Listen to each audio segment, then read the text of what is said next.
Assalamualaikum warahmatullahi wabarakatuh. Baiklah, di sini saya akan memaparkan tugas pengantar ilmu politik.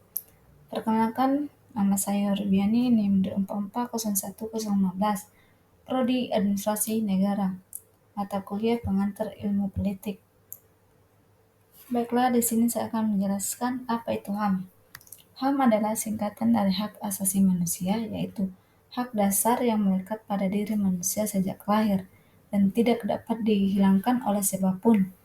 HAM merupakan anugerah Tuhan yang wajib dihormati, dijunjung tinggi, dan dilindungi oleh negara, hukum, pemerintah, dan setiap orang. Macam-macam HAM menurut bidangnya. Yang pertama, hak asasi pribadi. Contoh, kebebasan memeluk agama. 2. Hak asasi ekonomi. Contohnya, hak memiliki sesuatu. 3. Hak asasi politik. Contohnya, hak untuk memilih. 4. Hak asasi sosial dan kebudayaan. Contohnya, hak berperoleh pendidikan. 5. Hak asasi mendapatkan perlakuan yang sama dalam hukum dan pemerintahan. Contohnya dalam hukum tidak diskriminasi dalam proses pengadilan. Contoh pemerintahan, hak memiliki dan dipilih dalam pemilu. 6. Hak untuk mendapatkan perlakuan tata cara peradilan dan perlindungan. Contohnya, hak peradilan, hak untuk diadili secara adil dan tidak memihak.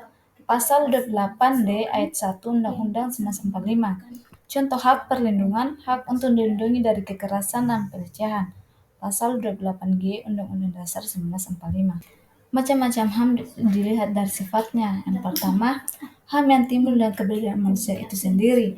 Contohnya, hak hidup, hak beragama, hak asasi sosial. 2. Hak asasi yang berhubungan dengan kebutuhan manusia. Contohnya, hak memperoleh sesuatu, pendidikan. Pelanggaran HAM berdasarkan sifatnya ada 2, yaitu pelanggaran HAM ringan dan pelanggaran HAM berat. Pelanggaran HAM ringan yaitu diskriminasi, pelanggaran yang tidak mengancam nyawa seseorang namun merugikan orang tersebut. Misalnya, perlakuan tidak adil dalam persidangan, tidak mendapatkan layanan pendidikan dan kesehatan yang sejajar, tidak mendapatkan keadilan sosial di tengah masyarakat.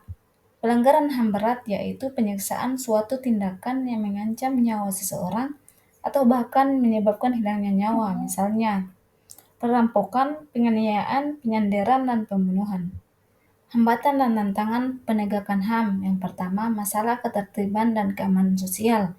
2. Rendahnya kesadaran akan HAM yang dimiliki orang lain. 3. Terbatasnya perangkat hukum dan perundang-undangan yang ada.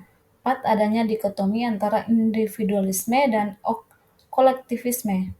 5. Kurangnya berfungsinya lembaga penegak hukum, polisi, jaksa, dan pengadilan. Sekian dan terima kasih.